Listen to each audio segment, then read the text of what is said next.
Hello बेटा जी, कैसे हैं आप लोग। आज हम करने वाले हैं 12th चैप्टर फाइल हैंडलिंग की चैप्टर एंड एक्सरसाइज।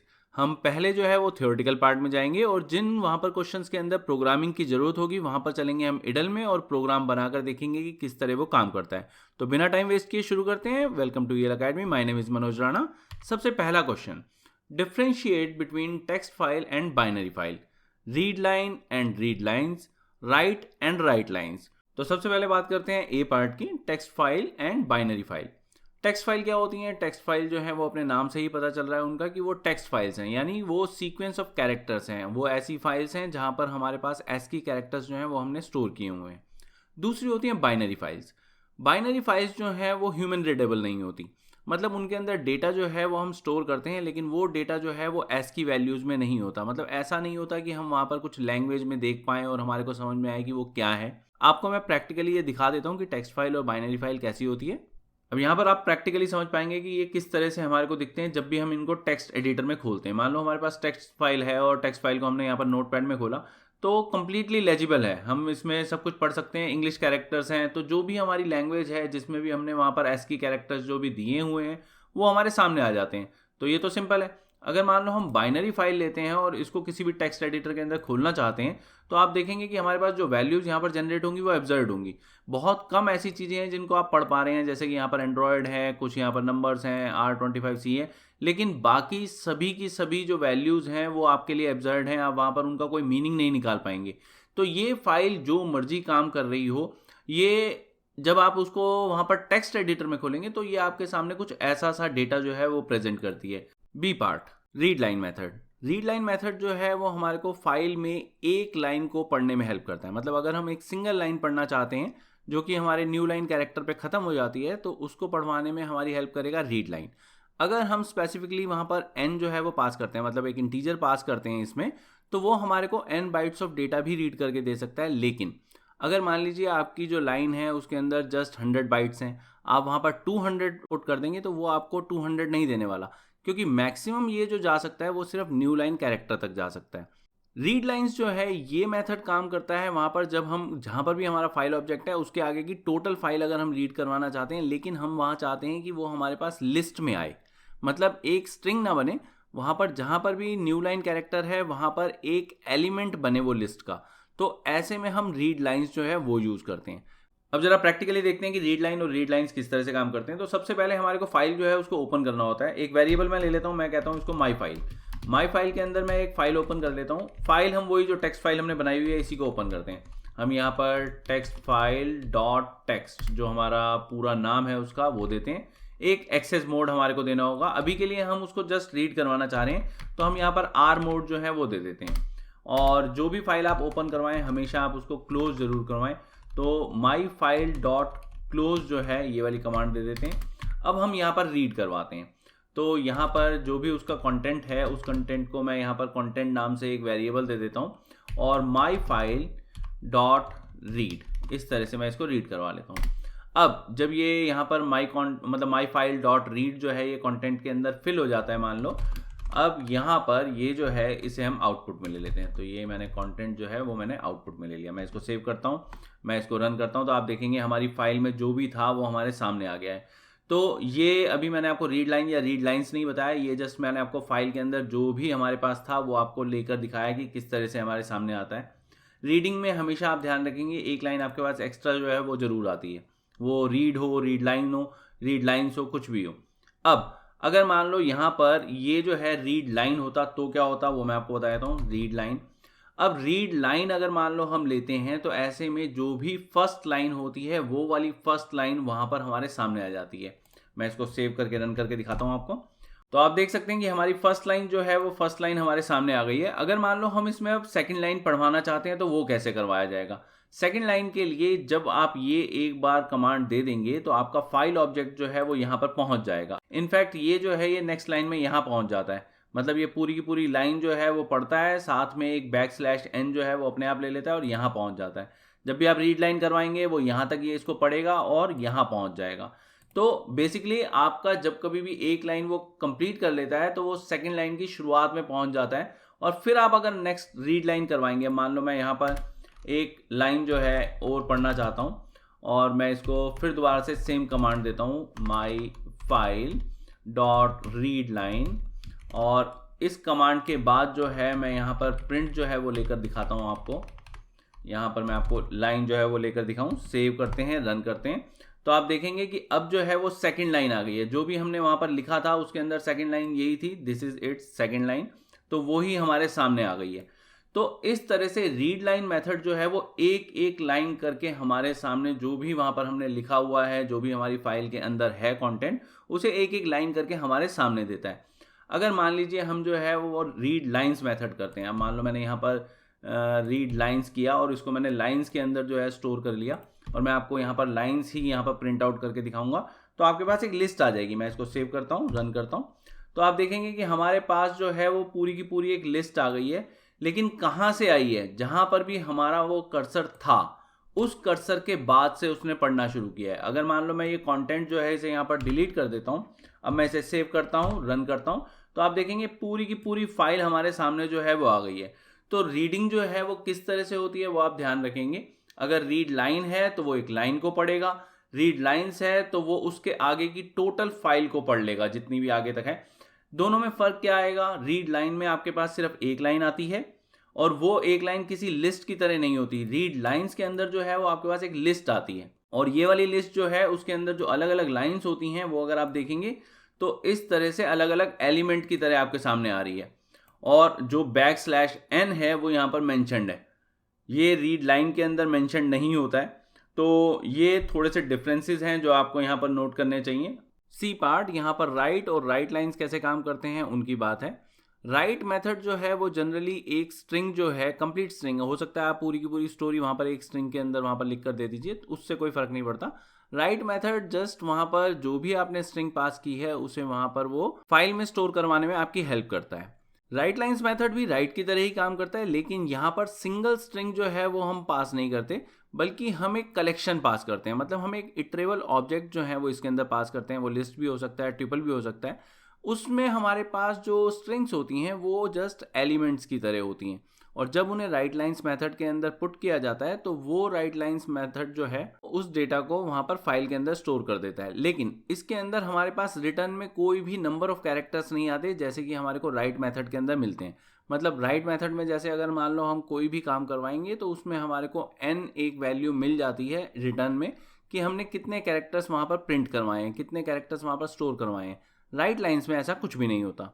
अब मैं आपको प्रैक्टिकली दिखाता हूँ कि राइट और राइट लाइंस कैसे काम करते हैं।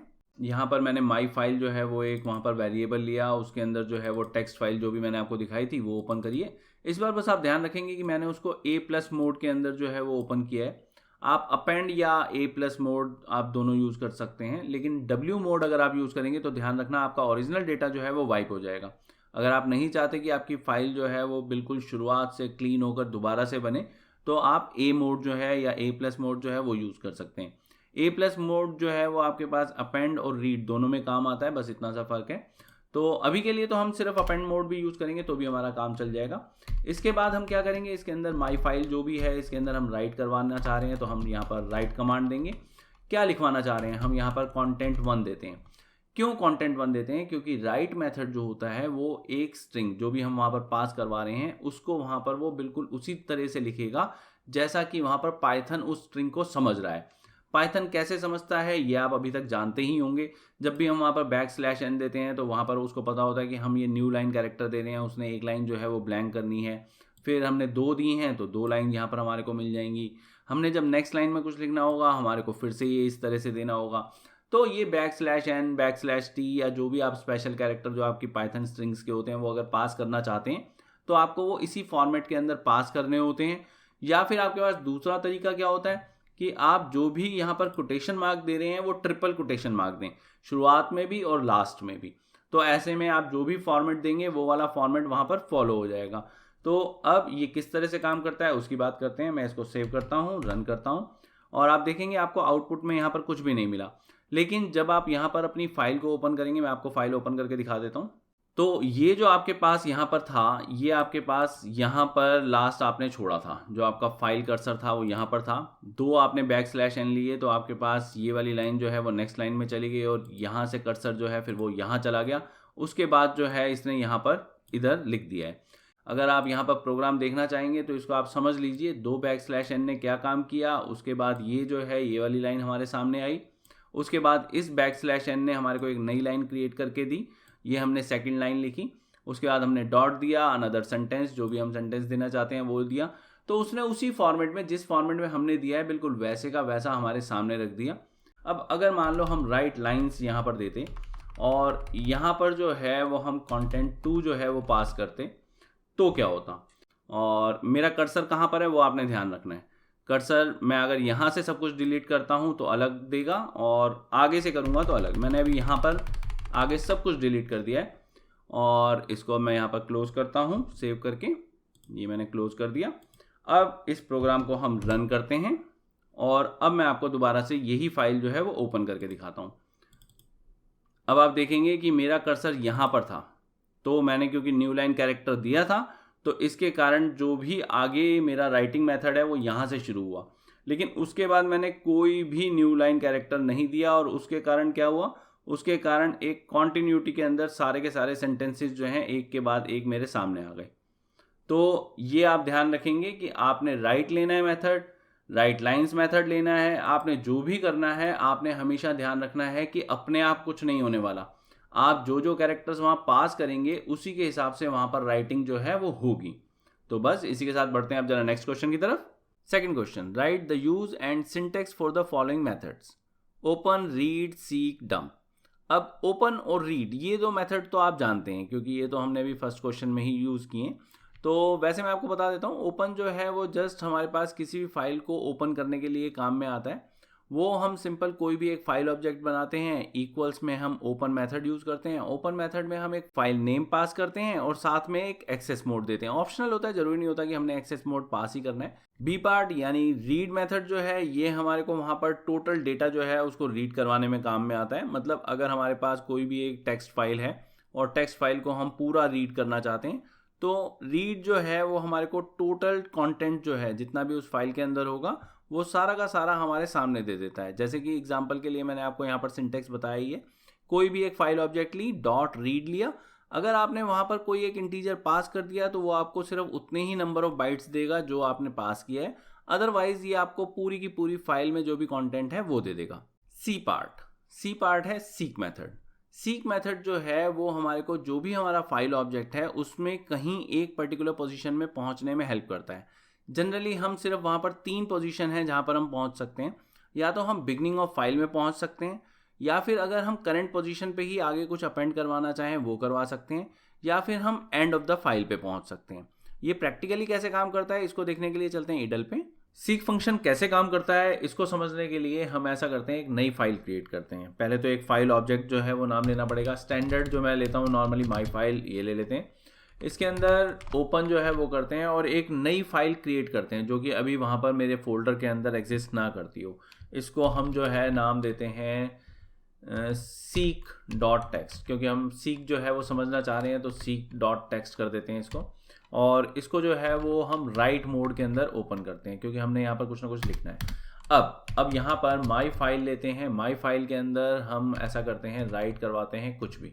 अब कुछ भी मैंने बोल दिया है तो कुछ भी करवा देते हैं। कुछ भी का मतलब हो गया एनीथिंग।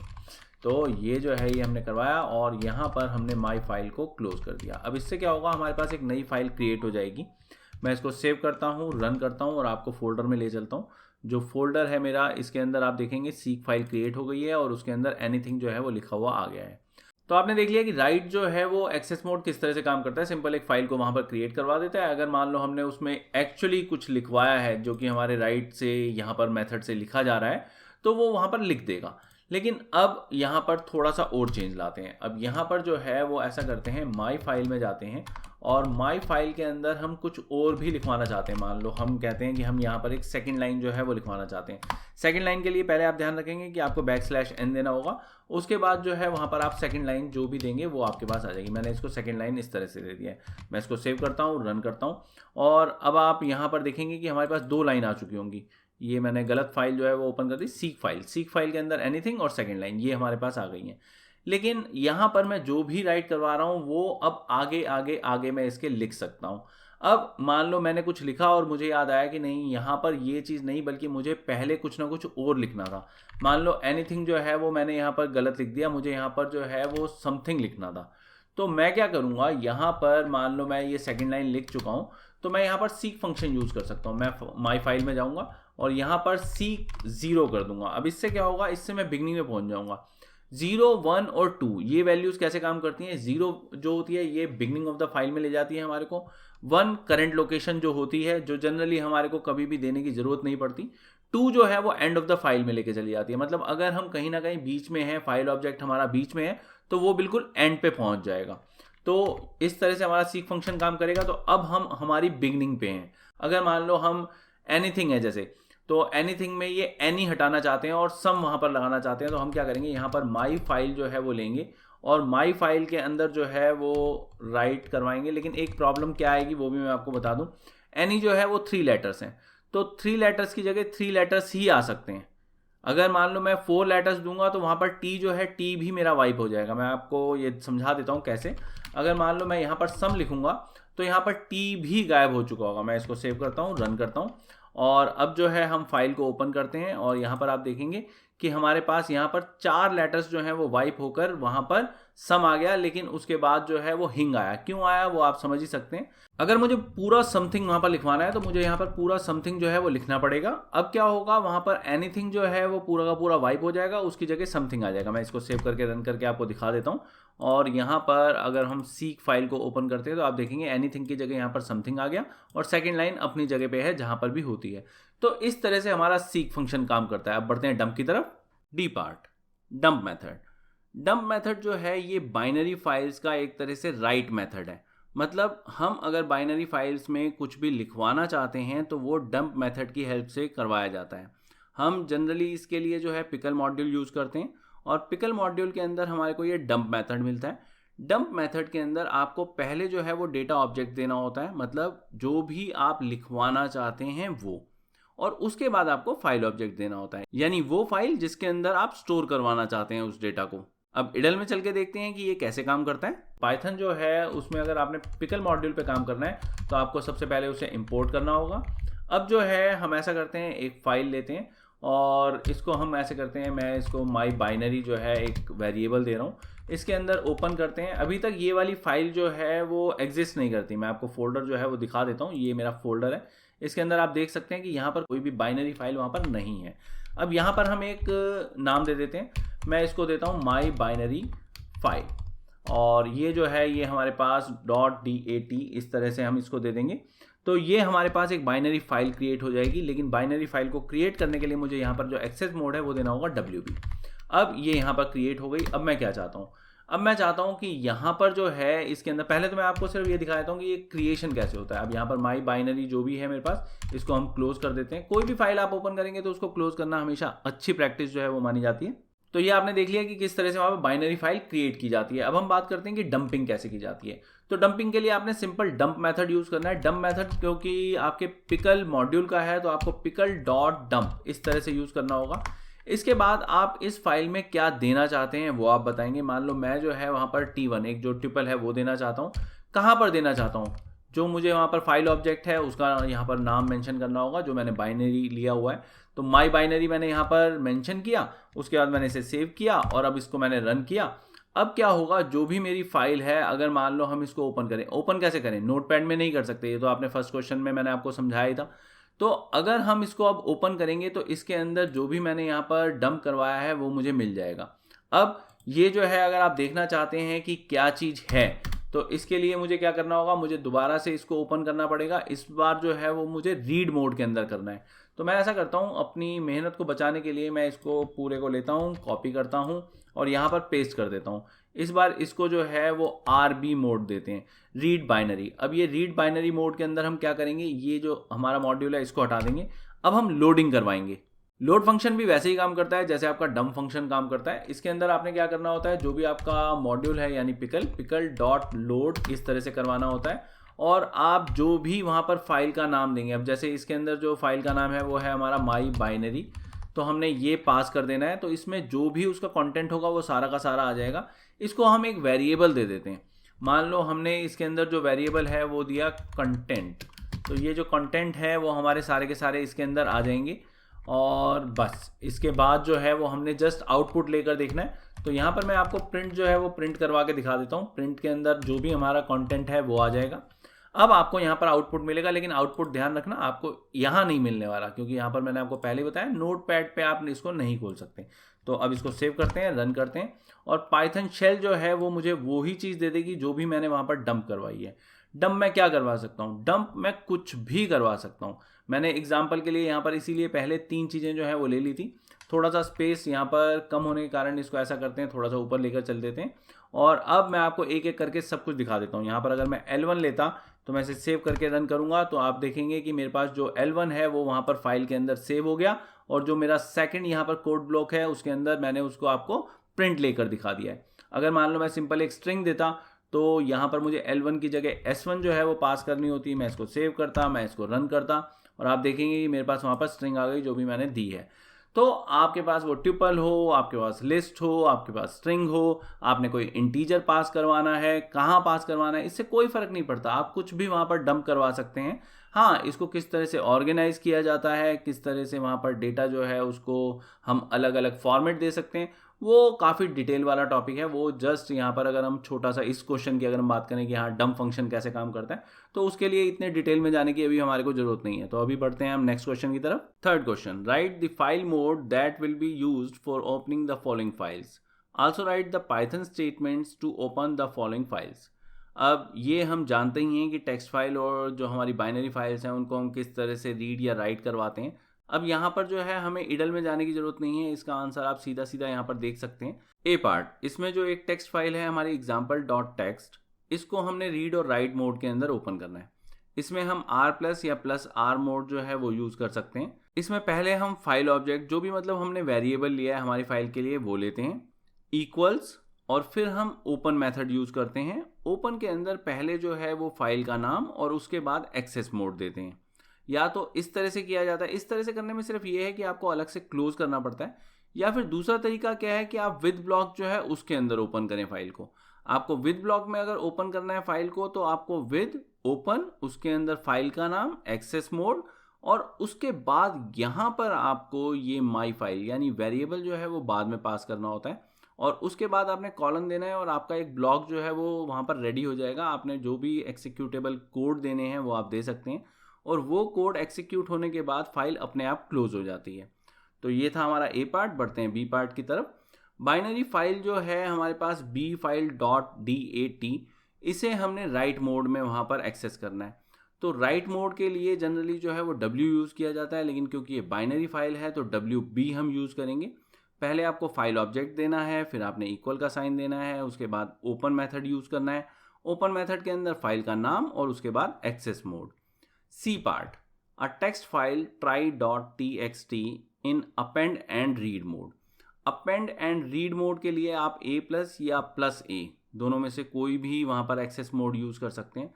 पहले आपने वहाँ पर माई फाइल देना है। माई फाइल सिंपल आपका फाइल ऑब्जेक्ट है, मतलब एक वेरिएबल है जो भी आपने फाइल के लिए लिया है।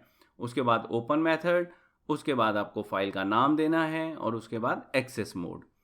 डी पार्ट, इसमें आपने बाइनरी फाइल btry.dat जो है उसे रीड ओनली मोड के अंदर ओपन करना है। रीड ओनली मोड जो है उसमें आपको स्ट्रिक्टली सिर्फ R ही यूज़ करना होता है, R+ या +R नहीं, क्योंकि अगर आप +R या R+ करते हैं तो वो रीड एंड राइट मोड हो जाता है, जबकि उसने कहा है read only mode.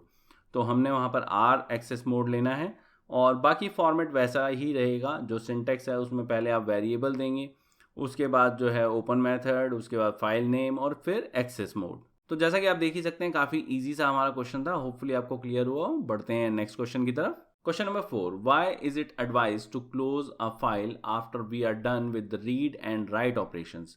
What will happen if we do not close it? Will some error message be flashed? तो एक एक करके इसको आंसर करते हैं। तो सबसे पहली चीज़, क्यों रिकमेंड किया जाता है कि हमेशा फाइल को वहाँ पर क्लोज करना चाहिए?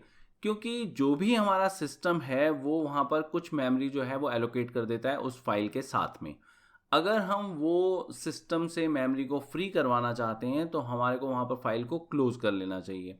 और दूसरी चीज़ क्या है कि जब भी हम कुछ राइट करवा रहे होते हैं तो वहाँ पर राइट मोड में क्या होता है, कुछ चीज़ें ऐसी होती हैं जो बफर में होती हैं, मतलब बैकग्राउंड मेमोरी में होती हैं। उस बफर से अगर हम फाइल में सेव करवाना चाहते हैं तो क्लोज करवाना बहुत ज़रूरी है, अदरवाइज जो है वो फ्लश नहीं होती, मतलब हमारी फाइल के ऊपर नहीं लिखी जाती। अगर मान लो हम क्लोज नहीं करवाएंगे तो क्या होगा, तो जैसा कि अभी हम डिस्कस कर ही रहे थे कि राइट मोड में कुछ चीज़ें जो हैं वो हमारे बैकग्राउंड मेमोरी में, जिसे हम बफर बोलते हैं, उसमें होती हैं। तो ऐसे में अगर हम क्लोज नहीं करवाएंगे तो ऐसा हो सकता है कि वहाँ पर डेटा लॉस या फिर डेटा जो है वो करप्ट हो जाए। अगर मान लो हम वहाँ पर जो भी फाइल है उसको ओपन रखें तो जो भी दूसरी थ्रेड वहाँ पर उसको एक्सेस कर रही होगी या मॉडिफाई कर रही होगी वो वहाँ पर कर नहीं पाएगी, वो वाला काम नहीं हो पाएगा। तो अच्छा रहता है कि हमेशा वहाँ पर हम क्लोज करवाएं। तो 2 क्वेश्चंस जो हैं उनके आंसर हम कर चुके हैं। अब वो कह रहा है कि will some error message be flashed. नहीं, ऐसा डायरेक्टली कभी नहीं होता। मतलब अगर हम क्लोज नहीं करवाएंगे तो कोई एरर वैसे तो जनरेट नहीं होगा कि इमीडिएटली जैसे आपने वहाँ पर एग्जीक्यूट किया तो एरर सामने आ जाए।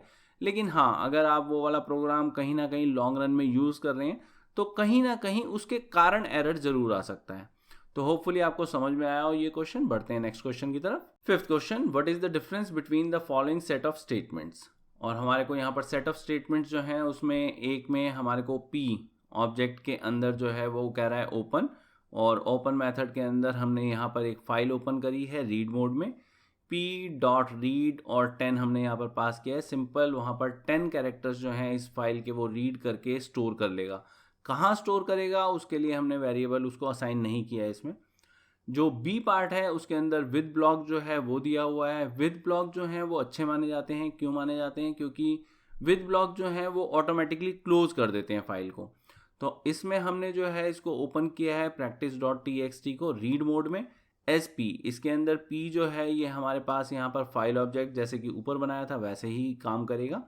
लेकिन अब जो है वो हमने इस फाइल का, कौन सी फाइल, practice.txt का पूरा कंटेंट जो है उसको X में स्टोर करवा दिया है। और उसके लिए आप देख ही सकते हैं सिंटेक्स जो वहाँ पर यूज़ हुआ है, इसको वर्ड्स में किस तरह से लिखा जाए। अगर मान लो हमारे सामने ये क्वेश्चन आ जाए तो किस तरह से हम उसको आंसर करें, वो मैंने आपको यहाँ पर पूरा का पूरा स्क्रीन पे दे दिया है। जो भी मैंने आपको समझाया है वो ही यहाँ पर आपके सामने स्क्रीन पे है, तो आप आराम से इसको पढ़ के नोट कर सकते हैं।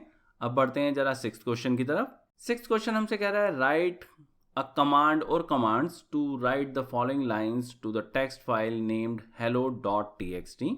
Assume that the file is opened in append mode. ठीक है जी, हमने वहाँ पर hello.txt अगर कोई फाइल है तो बहुत अच्छी बात है, नहीं तो वहाँ पर ब्लैंक फाइल जो है वो भी क्रिएट की जा सकती है अपेंड मोड में। तो ये किस तरह से किया जाता है उसको मैं पहले जो है आपको यहाँ पर लिख कर दिखा रहा हूँ। ये प्रैक्टिकली कैसे काम करेगा इसके लिए आपको लेकर चलता हूँ मैं इडल में। तो आप देख ही सकते हैं जो भी मैंने कोड वहाँ पर आंसर में लिखा था वही वाला कोड जो है यहाँ पर मैंने पेस्ट कर दिया इडल में। अब ऐसा करते हैं, पहले चलते हैं फोल्डर में, मैं आपको दिखा देता हूँ जो मेरा हेलो है यहाँ पर, ये टेक्स्ट फाइल के अंदर सिंपल हेलो ही लिखा हुआ है और कुछ भी नहीं है। और अब जो है इसको मैं पहले क्लोज ही कर देता हूँ, इसको मैं क्लोज कर देता हूँ। और अब यहाँ पर ये जो हमारे पास है, इसमें ये जो हमारे पास कोड ब्लॉक है ये एक विद ब्लॉक है, जो कि वहाँ पर हमारे को एक फाइल जो है उसको ओपन करके दे रहा है।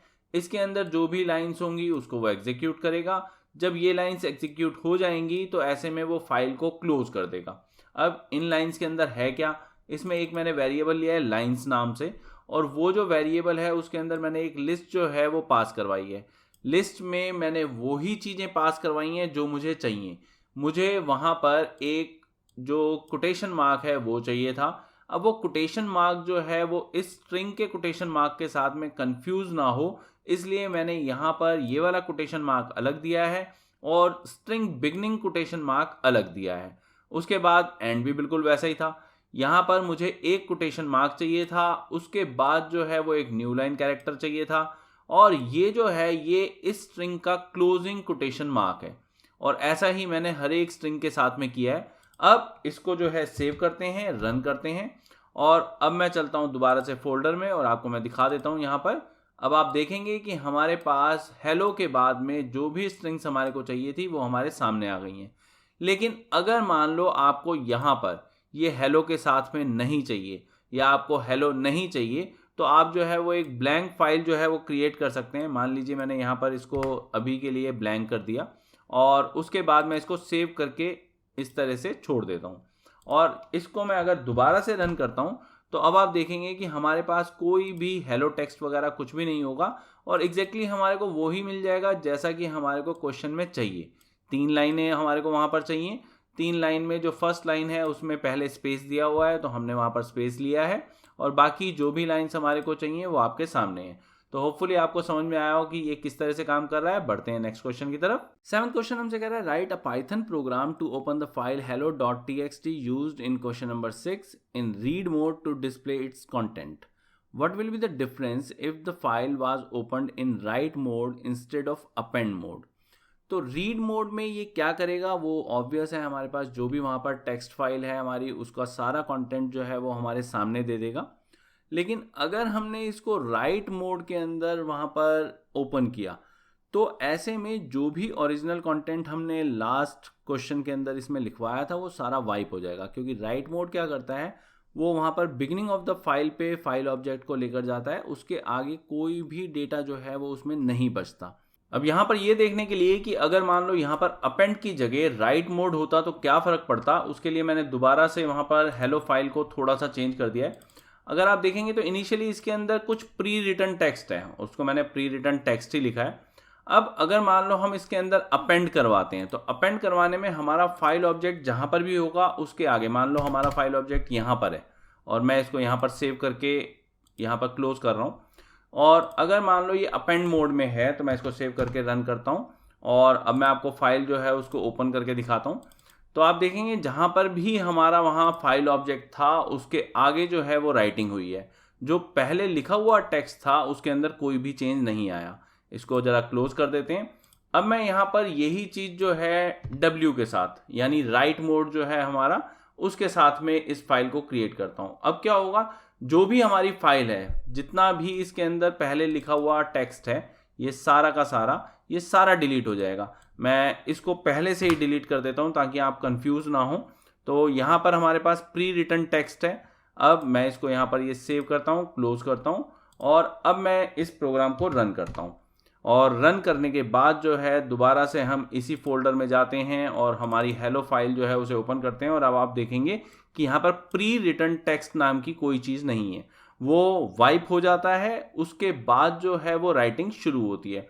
तो राइट मोड और अपेंड मोड में क्या फ़र्क है ये आपको यहाँ पर समझ में आ जाना चाहिए। अब हम बात करते हैं कि इसमें रीडिंग कैसे करवाई जाए। तो यहाँ पर रीडिंग के लिए आप W+ या R मोड कोई भी ले सकते हैं।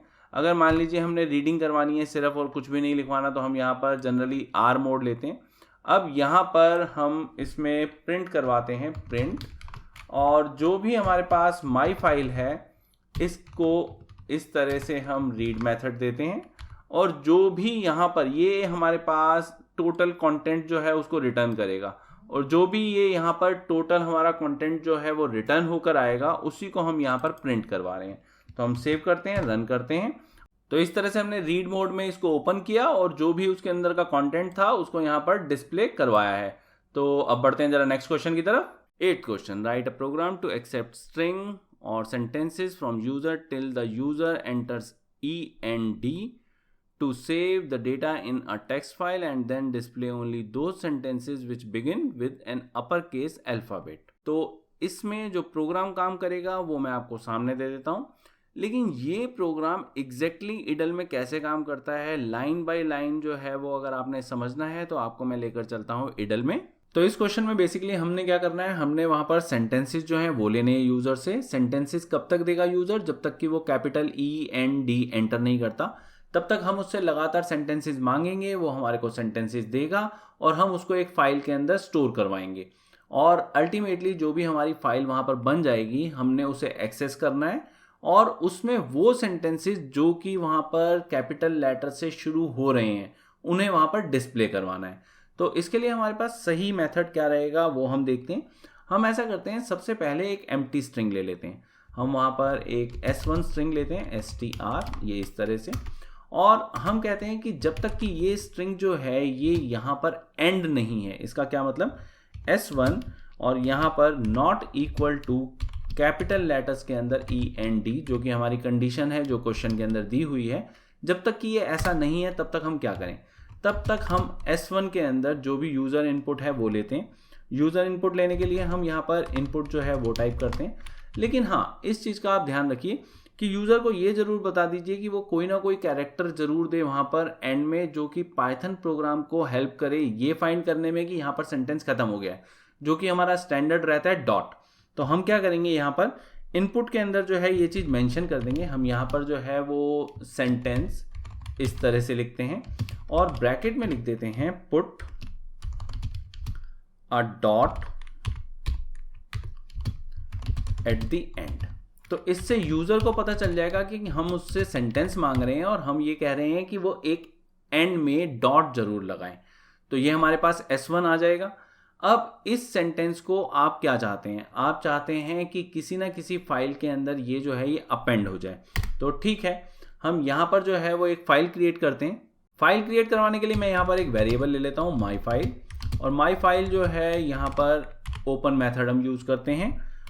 फाइल को अभी ऐसा करते हैं, क्वेश्चन नंबर 8 है तो QN8 इस तरह से नाम दे देते हैं .txt, और इसे जो है वो हम अपेंड मोड इसमें जो है वो एक्सेस करते हैं, ताकि जैसे जैसे सेंटेंसेस हमारे पास आते जाएं वैसे वैसे हम इन सेंटेंसेस को आगे जो है वो अपेंड करवाते चले जाएं।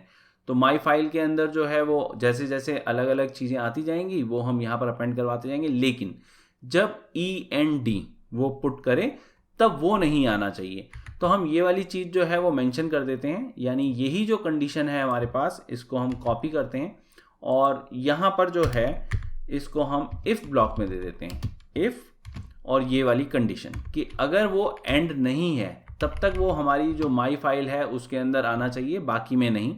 अब हमने इसे ओपन करवाया अपेंड मोड के अंदर, और इसके बाद हम क्या करवाएंगे, जब कभी भी आपकी फाइल आप ओपन करें तो आप हमेशा प्रैक्टिस बना लीजिए कि इसे क्लोज ज़रूर करें। तो ये हमने क्लोज करवा दी, और उसके बाद जो है वो हम क्या करेंगे, हम जो भी सेंटेंस आया है उसको वहाँ पर राइट करवाना चाहते हैं, मतलब जो भी हमारे पास वहाँ पर आ रहा है उसको हम लिखवाना चाहते हैं उसके अंदर। तो वो कैसे करवाएंगे, इसको माई फाइल और इसके अंदर हम राइट मेथड जो है वो यूज़ करेंगे, और राइट मेथड के अंदर हम यहाँ पर जो भी हम लिखवा रहे हैं, लिखवा क्या रहे हैं, S1 जो भी हमारे को सेंटेंसेस मिल रहे हैं वो हम यहाँ पर पुट कर देंगे, और हमारी फाइल जो है वो क्लोज हो जाएगी। क्लोज होने के बाद ये फाइल सबसे पहले स्टेप में बन भी जाएगी और उसके बाद वो अपेंड भी होती चली जाएगी। अभी के लिए ये प्रोग्राम कैसे काम कर रहा है वो मैं आपको दिखा देता हूँ। मैं इसको सेव करता हूँ और रन करता हूँ, और आप देख सकते हैं कि वो हमसे सेंटेंस मांग रहा है। मैं कहता हूँ देयर इज़ अ फॉक्स। ये मैं जानबूझ के वहाँ पर कैपिटल लेटर जो है कुछ सेंटेंसेस में नहीं दूंगा शुरुआत में, और उसके बाद सेंटेंस 2 में मैं देता हूँ इट्स नेम इज़ रॉकेट, और उसके बाद इट रन्स वेरी फास्ट। जानबूझ के यहाँ पर कहीं पर भी हम कैपिटल लेटर और कहीं पर स्मॉल लेटर ये हम कुछ भी कर सकते हैं, जस्ट वहाँ पर ये दिखाने के लिए कि यहाँ पर जो मेन मैटर कर रहा है वो सिर्फ हमारा पहला लेटर वहाँ पर जो है वो मैटर कर रहा है, बाकी नहीं कर रहे। और यहाँ पर हम कहते हैं द स्टोरी एंड्स, और ये कर दिया, और इसके बाद मैं कैपिटल END ये देता हूँ, और आप देखेंगे कि जब मैंने वहाँ पर कैपिटल END दिया उसके बाद उसने और ज़्यादा सेंटेंसेस हमसे नहीं मांगे। और अब हम चलते हैं ज़रा फोल्डर में जहाँ पर ये जो हमारे पास फाइल है QN8.txt ये बन गई होगी। मैं आपको दिखाता हूँ, ये आप देख सकते हैं कि फाइल क्रिएट हो चुकी है। यहाँ पर डबल क्लिक करते हैं और यहाँ पर वो सारे सेंटेंसेस जो भी हमने लिखे हैं वो सारे सेंटेंसेस आ चुके हैं। अब हमने इस फाइल को एक्सेस करना है और इसके अंदर से वो वाले सेंटेंसेस जो कैपिटल लेटर से शुरू हो रहे हैं उनको डिस्प्ले करना है। अब वो कैसे किया जाएगा, इसके लिए फिर दोबारा से हम इसी फाइल के अंदर चलते हैं। तो विद ओपन, यहाँ पर जो भी हमारा यहाँ पर फाइल नेम है ये हमने लिया। इस बार हम उसको रीड मोड में लेंगे। एज एक हम वहाँ पर कोई भी लोकल वेरिएबल दे सकते हैं। मैं इसको जो है वो माई फाइल ही देता हूँ। इस माई फाइल का ऊपर वाली माई फाइल से कोई मतलब नहीं रहेगा क्योंकि ये लोकल वेरिएबल है, ये जस्ट इस विद ब्लॉक के लिए काम करेगी। अब यहाँ पर जो है वो माई फाइल में मैं क्या करवाना चाहता हूँ, मैं इसको रीड करवाना चाहता हूँ। तो मैं यहाँ पर x के अंदर ये सारा कंटेंट जो है वो ले लेता हूँ, माई फाइल डॉट रीड और अब ये x के अंदर सारा कंटेंट जो है वो आ गया है। अब उसके बाद मैं क्या चाहूँगा, इसके बाद जो है मैं चाहता हूँ कि इसके जो सेंटेंसेस हैं वो अलग अलग हो जाएं। तो मैं एक वेरिएबल लेता हूँ, वेरिएबल का नाम सेंटेंसेस ही रख देते हैं। ये हमने यहाँ पर सेंटेंसेस इसके वेरिएबल का नाम रख दिया, और इसमें मैं x डॉट स्प्लिट इस तरह से करवा देता हूँ, और स्प्लिट हम करवाते हैं इसको डॉट पे। और यही मेन हमारा कारण होता है कि हम वहाँ पर मेंशन करें कि वो सेंटेंस के एंड में हमारे को एक कैरेक्टर दे, ताकि इसके बेस पे हम वहाँ पर सेंटेंसेस को अलग करवा सकें। तो अब हमारे सेंटेंसेस जो हैं वो हमारे को अलग अलग एक लिस्ट में मिल गए हैं। अभी के लिए मैं आपको प्रिंट लेकर दिखा देता हूँ कि ये सेंटेंसेस जो हैं वो क्या रेफर कर रहे हैं। तो यहाँ पर हम सेंटेंसेस लिस्ट जो है उसको प्रिंट आउट में लेते हैं, और आप देखेंगे कि हमसे उसने फिर दोबारा से एक सेंटेंस मांगा, लेकिन हम उसको कोई सेंटेंस नहीं दे रहे, हमने एंड दे दिया यहाँ पर। और जितने भी हमने सेंटेंसेस पहले से लिखे थे, आप देखेंगे कि वो सारे सेंटेंसेस हमारे पास लिस्ट में आ गए हैं। इस चीज़ का आप ध्यान रखेंगे कि डॉट क्योंकि आप लास्ट में दे रहे हैं, तो एक एक्स्ट्रा सेंटेंस जो है वो हमारे पास आएगा, जिसको हम जो है मतलब जिसमें इंटरेस्टेड नहीं है हम, तो उसको हम हटा देंगे। तो अभी के लिए आप इसको दिमाग में रखेंगे, और ये जो है इसको सेंटेंसेस को यहाँ से हटा दीजिए। अब यहाँ पर हम क्या करते हैं, इसके अंदर चलते हैं। अब इसके अंदर जाने के लिए सबसे अच्छा रहेगा हमारा फॉर लूप। तो हम क्या करते हैं, for I in range. Range हम क्यों ले रहे हैं, क्योंकि हम यहाँ पर जो इटरेशन करवाएंगे उसमें लास्ट में नहीं जाना चाहते। अदरवाइज जो है वो सीधा सीधा हम वहाँ पर आई इन सेंटेंसेस जो है वो कर सकते थे, लेकिन आई इन सेंटेंसेस में हम यहाँ पर इधर भी पहुँच जाएंगे जहाँ हम नहीं जाना चाह रहे हैं। तो अब ऐसे में फॉर आई इन रेंज हमने किया, और रेंज हम क्या लेना चाहते हैं, हम चाहते हैं कि ये चीज़ ना आए। ये क्या होती है, अगर हम इंडेक्स के हिसाब से देखें तो ये होती है जो भी लेंथ ऑफ लिस्ट है उसमें -1। तो यहाँ तक हम नहीं पहुँचना चाहते, तो वो हम कैसे कर सकते हैं, हम यहाँ पर करेंगे 0, लेन, और लेन जो है वो हमारे पास क्या है, जो भी हमारा लिस्ट का नाम है सेंटेंसेस, और इसमें हम -1 कर देंगे। तो ऐसे में हमने रेंज फंक्शन की अपर लिमिट क्योंकि ये कर दी है, तो अब जो हमारा रेंज फंक्शन है वो सिर्फ यहीं तक जाएगा, क्योंकि कभी भी वो अपर लिमिट को इंक्लूड नहीं करता है। तो अब ऐसा हो गया है। अब इसमें हम क्या चाह रहे हैं, अब हम चाह रहे हैं कि जो भी हमारे सेंटेंसेस जो हमारी लिस्ट थी, उस लिस्ट के एलिमेंट्स इस तरह से इटरेट हों कि हम उसका फर्स्ट लेटर चेक कर सकें। तो वो हम इफ ब्लॉक में कर सकते हैं। इफ ब्लॉक में जाकर हम क्या करते हैं, जो भी हमारे सेंटेंसेस हैं, ये सेंटेंसेस हमने लिए, इन सेंटेंसेस के अंदर हम एक एक करके जाना चाह रहे हैं। तो एक एक करके हम कैसे कैसे जा सकते हैं, वो हम आई इंडेक्स से जा सकते हैं, क्योंकि आई जो है वो हमारा नंबर है। जब हमारे पास आई 0 होगा तो वो रेफर करेगा इस पूरे के पूरे सेंटेंस को। लेकिन अब हम इस सेंटेंस के भी पहले कैरेक्टर में इंटरेस्टेड हैं, तो वो कैसे किया जा सकता है, वो यहाँ पर एक और हमारे को यहाँ पर इंडेक्स देना पड़ेगा। सब इंडेक्स एक तरह से हो गया ये, इसको हमें 0 देना पड़ेगा। तो अब ये क्या रेफर कर रहा है, ये यहाँ पर इस t को, इस i को अलग अलग लूप में, ऑब्वियस है जब i की वैल्यू यहाँ पर चेंज होगी 0, 1, 2, वैसे वैसे ही यहाँ पर जो हमारे पास ये सेंटेंसेस है वो चेंज होंगे। और इसके अंदर हम स्ट्रिंग का एक बिल्ट इन मेथड है इज अपर, ये यूज़ करेंगे। अगर ये इज अपर ट्रू है, अगर मतलब हमारा जो पहला कैरेक्टर है वो कैपिटल है, तो हम चाहते हैं कि प्रिंट में हमारे पास मतलब आउटपुट में ये सेंटेंस आ जाए। तो हम यहाँ पर प्रिंट जो है वो ले लेंगे, और सेंटेंस को किस तरह से हम बाहर ला सकते हैं, हमारे को वहाँ पर लिखना पड़ेगा सेंटेंसेस, और इसके अंदर हमारे को जो भी इंडेक्स आई है वो देना होगा। तो अब इसको सेव करते हैं और रन करते हैं, और वो फिर से हमसे एक सेंटेंस जो है वो चाहता है। हम ऐसा करते हैं, एक एक्स्ट्रा सेंटेंस इसको दे देते हैं, और जो एक्स्ट्रा सेंटेंस दिया है उसकी शुरुआत जो है वो हमने कैपिटल लेटर से की है, तो ये भी हमारे पास आउटपुट में आएगा। अब एंटर प्रेस करते हैं, वो हमसे एक और सेंटेंस मांग रहा है, लेकिन अब हम यहाँ पर एंड दे देते हैं। तो जब हम एंटर प्रेस करेंगे तो वो हमें जहाँ जहाँ हमारे पास कैपिटल लेटर्स के साथ में शुरुआत वाले सेंटेंस हैं, जैसे कि इट्स नेम इज़ रॉकेट, आप देख सकते हैं ये हमारे पास आ गया। द स्टोरी एंड्स, ये जो है ये आ गया। लेकिन जो वहाँ पर कैपिटल लेटर से शुरू नहीं हुए थे, जैसे कि इट रन्स वेरी फास्ट, वो हमारे पास नहीं आया। देयर इज़ अ फॉक्स, ये हमारे पास नहीं आया। एक्स्ट्रा सेंटेंस हमने वहाँ पर कैपिटल लेटर से शुरू किया था, इसलिए ये हमारे पास आ गया है। तो इसका मतलब हमारा प्रोग्राम जो है वो परफेक्टली काम कर रहा है। होपफुली आपको ये समझ में आया हो। अब बढ़ते हैं जरा नेक्स्ट क्वेश्चन की तरफ। 9th क्वेश्चन हमसे कह रहा है, define pickling in Python, explain serialization and deserialization of Python object. मैंने बहुत ही डिटेल में जो पिकलिंग है उसको समझाया है। अगर आप पूरे का पूरा कॉन्सेप्ट जो है पिकलिंग का समझना चाहते हैं तो मैं ऊपर आपको लिंक जो है वो दे रहा हूँ। अगर आप इसको छोटा सा मतलब सिर्फ इस क्वेश्चन का आंसर देना चाहते हैं तो उसके लिए मैं आपको सामने स्क्रीन पे यहाँ पर बता ही रहा हूँ। सिंपल पिकलिंग क्या है, ये एक प्रोसेस है जो हमारे पाइथन ऑब्जेक्ट जो होते हैं उनको एक बाइट स्ट्रीम के अंदर कन्वर्ट करने में हेल्प करती है। और उल्टा काम भी होता है, मतलब पिकलिंग जो है उसको हम अनपिकल भी करते हैं। जो सीरियलाइजेशन और डीसीरियलाइजेशन है वो यही है। सीरियलाइजेशन क्या है, अगर पाइथन ऑब्जेक्ट को हमने किसी भी बाइट स्ट्रीम के अंदर स्टोर करवाया तो वो सीरियलाइजेशन हो गया, मतलब हमने उसकी एक फाइल जो है वो बना दी। डीसीरियलाइजेशन क्या है, जो भी हमारे पास वहाँ पर फाइल है, जो भी हमने वहाँ पर सीरियलाइज किया है, जो भी हमने वहाँ पर पाइथन ऑब्जेक्ट को एक बाइट स्ट्रीम दी थी, उस बाइट स्ट्रीम को यूज करके वापस पाइथन ऑब्जेक्ट जो है उसको क्रिएट करना, इसे हम डीसीरियलाइजेशन कहते हैं। इसके लिए पिकलिंग टर्म क्यों यूज की जाती है, क्योंकि पाइथन हमें एक बिल्ट इन मॉड्यूल देता है जिसका नाम पिकल होता है, और उसी की हेल्प से हम वहाँ पर जो भी पाइथन ऑब्जेक्ट हैं उसको सीरियलाइज करवाते हैं और फिर वही जो है उसको डीसीरियलाइज करवाते हैं। मतलब पिकलिंग और अनपिकलिंग हो जाती है वो एक तरह से। और क्यों करवाया जाता है ये जस्ट कोई भी हमारे पास अलग अलग मान लो सिस्टम्स हैं, उनके अंदर हमने कोई भी पाइथन ऑब्जेक्ट को एक जगह से दूसरी जगह ट्रांसमिट करवाना है तो काफ़ी ईजी हो जाता है ये हमारे पास। उसको बाइट स्ट्रीम में कन्वर्ट किया, बाइट स्ट्रीम में वो एक सिस्टम से दूसरे सिस्टम में बहुत ईजिली चला जाता है और वहाँ पर उसको हम पाइथन ऑब्जेक्ट में दोबारा से डीसीरियलाइज करवा सकते हैं। तो ये जो है ये बहुत ही कॉम्पैक्ट सा मैंने आपको आंसर दिया है। अगर फिर से आपको मैं कह रहा हूँ, अगर आप डिटेल में इसको पूरा पढ़ना चाहते हैं कि किस तरह से ये काम करती है तो आप लिंक पर जा सकते हैं।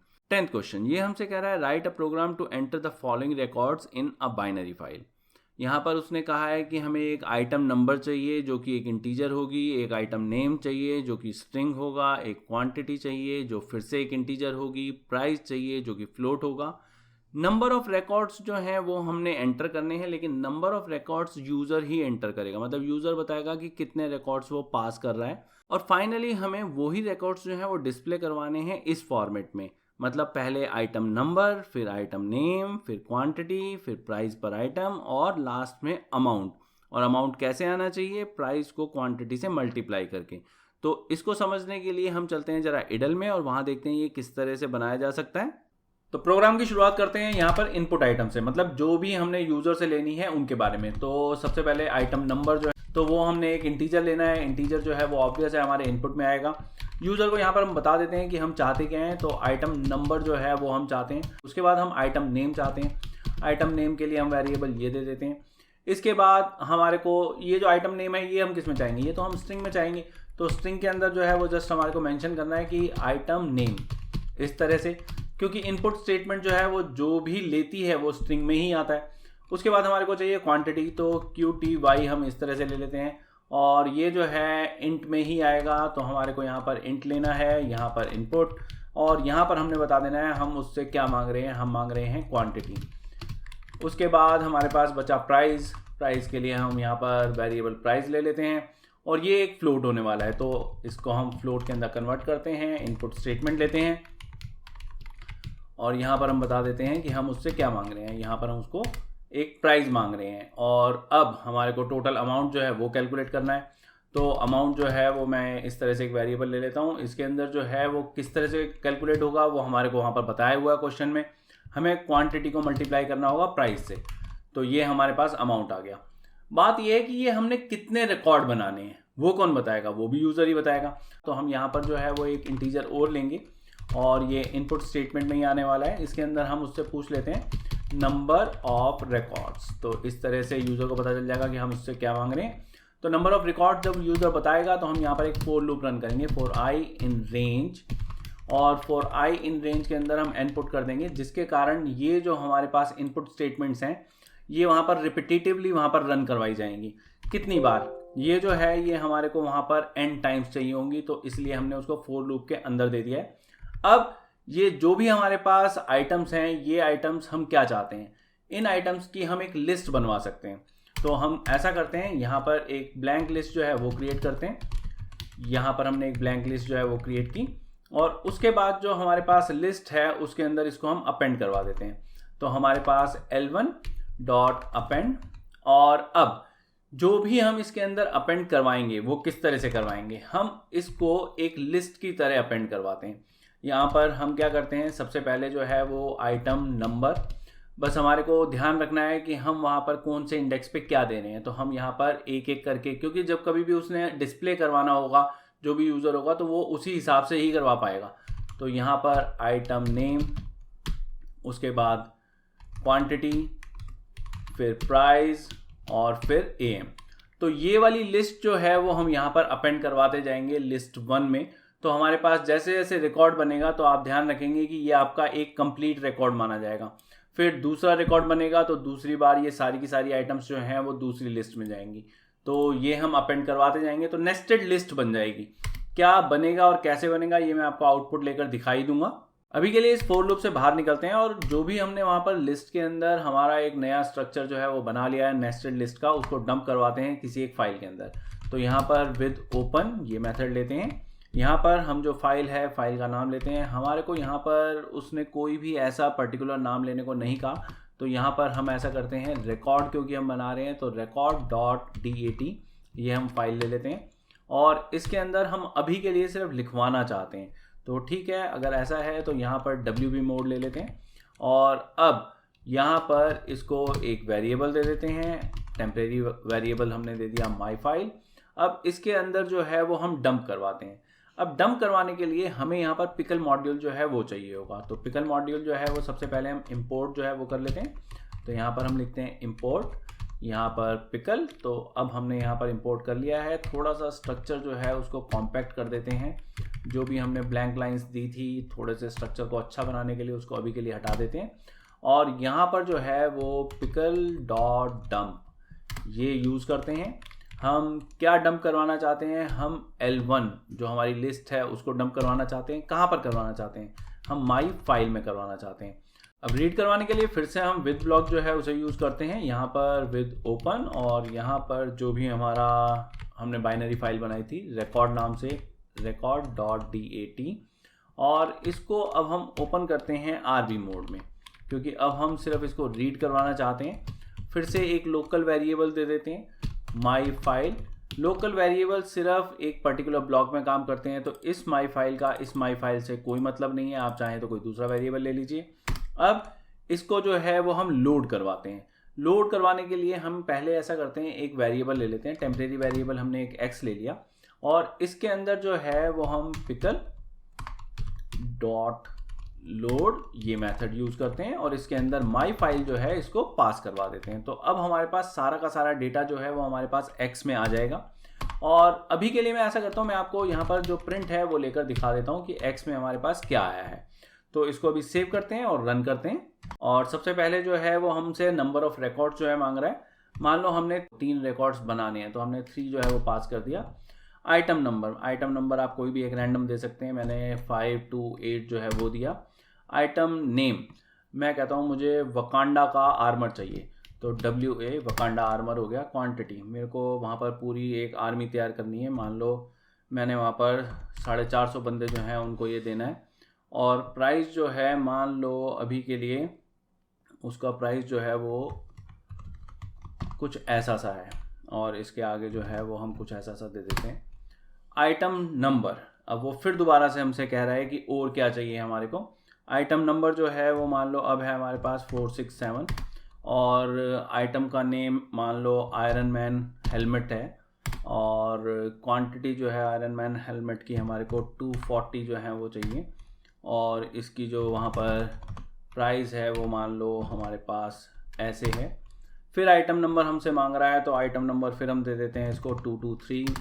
फिर ये हमसे चाहता है कि हम उसको वहाँ पर आइटम नेम दें। मान लो हम थोर की हैमर मांग रहे हैं इस बार, तो थोर हैमर हो गया। क्वांटिटी जो है वो हमने मान लो इतनी ले ली और प्राइस जो है इसका मान लो हमारे पास ये है टोटल।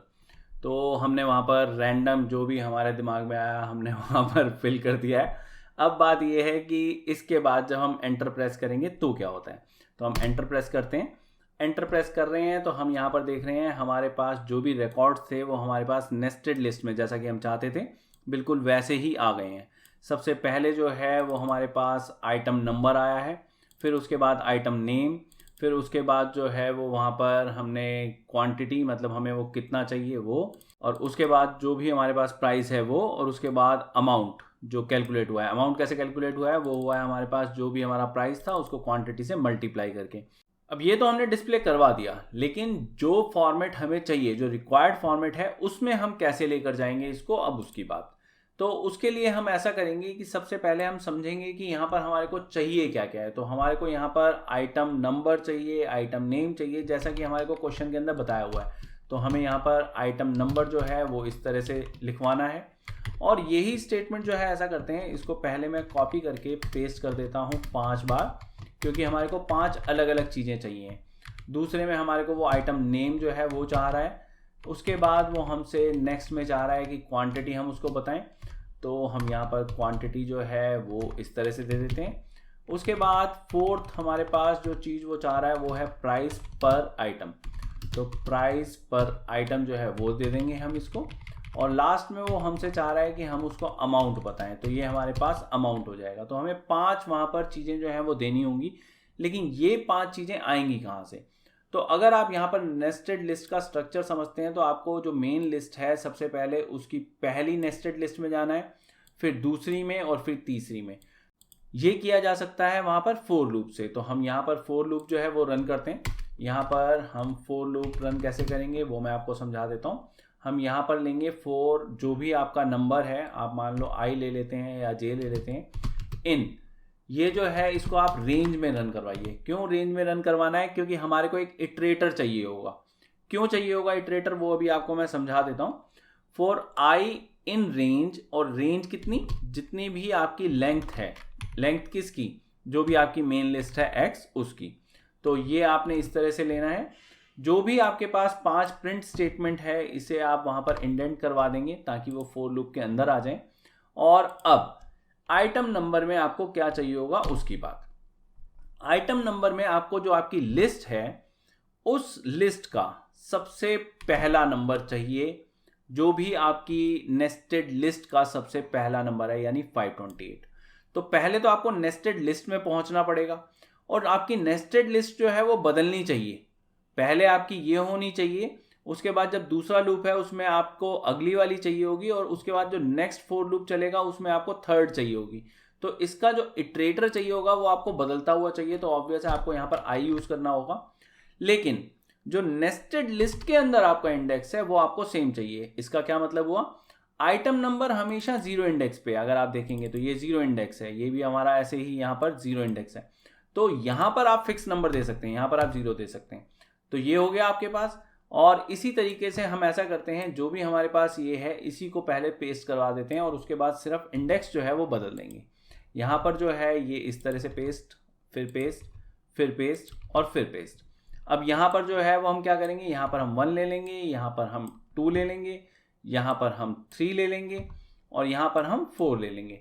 तो ये जो हमारे इंडेक्स हैं, अब जैसे 4 इंडेक्स है, तो इंडेक्स 4 पे आपके पास क्या है, इंडेक्स 4 पे है आपके पास अमाउंट, और आपको अमाउंट ही चाहिए यहाँ पर। तो इस तरह से आपके पास एक स्ट्रक्चर जो है वो आपके सामने आ जाएगा। और अच्छा थोड़ा सा अगर आप स्ट्रक्चर बनाना चाहते हैं तो आप यहाँ पर \t जो है वो यूज़ कर सकते हैं। मान लो मैं यहाँ पर 2 टैब देता हूँ, नीचे आइटम नेम के अंदर भी मैं 2 टैब देता हूँ। अभी के लिए 2 टैब देते हैं, उसके बाद देख लेंगे कहाँ पर हमारे को जो है वो 2 टैब एक्स्ट्रा हो रहे हैं। तो यहाँ पर हमने ये 2 टैब लिए। यहाँ पर मुझे लग रहा है शायद सिर्फ एक ही टैब जो है वो काफ़ी रहेगा। यहाँ पर फिर से 2 टैब ले लेते हैं, और अब ये जो है इसे रन करने से पहले मैं ऐसा करता हूँ, इस पर्टिकुलर ब्लॉक को मैं यहाँ पर कमेंट कर देता हूँ। और अगर आप नहीं चाहते कि वहाँ पर वो हमसे नंबर ऑफ रिकॉर्ड्स वगैरह भी कुछ भी मांगे, तो ऐसे में आप ये पूरे का पूरा जो हमारा ब्लॉक है n से, इसको पूरे को अभी के लिए आप कमेंट कर दीजिए, क्योंकि समझा तो मैंने आपको दिया ही है कि ये पूरा ब्लॉक कैसे काम कर रहा है। अब आपको सिर्फ इसका आउटपुट जो है वो दिखाना है। तो अभी के लिए हम इस मेहनत से बच जाते हैं कि दोबारा से हम रिकॉर्ड दें, दोबारा से सब कुछ जो है वो लिखवाएं। तो सेव करते हैं, रन करते हैं, और आप देखेंगे कि हमारे पास सारे के सारे रिकॉर्ड जो हैं वो किस तरह से आ गए हैं। सबसे पहले जो है वो हमारे पास आइटम नंबर आ गया, फिर हमारे पास आइटम नेम आ गया, फिर हमारे पास क्वांटिटी है, फिर हमारे पास प्राइस पर आइटम है, और उसके बाद हमारे पास अमाउंट है। मतलब जिस स्ट्रक्चर में हमारे को चाहिए था बिल्कुल उसी स्ट्रक्चर में हमारा आउटपुट जो है वो हमारे को मिल गया है। अगर आप दो रिकॉर्ड के बीच में वहाँ पर स्पेस चाहते हैं ताकि वहाँ पर डिस्टिंक्शन रहे, तो आप एक प्रिंट जो है वो इस तरह से ब्लैंक दे सकते हैं। अगर आप ब्लैंक देंगे तो आपका फॉर्मेट और अच्छा हो जाएगा, लेकिन इससे कोई फ़र्क नहीं पड़ रहा। इससे जो क्वेश्चन है उस क्वेश्चन का अगर पर्टिकुलर आंसर अगर हम बात करें तो वो इतना है कि हमने वहाँ पर उसको 5 आइटम जिस हिसाब से उसको चाहिए वो डिस्प्ले करके दिखानी है, जो कि इसमें हो रहा है आराम से। और इसी के साथ ये वाला क्वेश्चन जो है वो खत्म होता है और इस क्वेश्चन के साथ में ही हमारी एक्सरसाइज खत्म होती है। होपफुली आपको मेरा समझाने का मेथड जो है वो पसंद आया हो। इन केस आया हो तो please like, share and subscribe.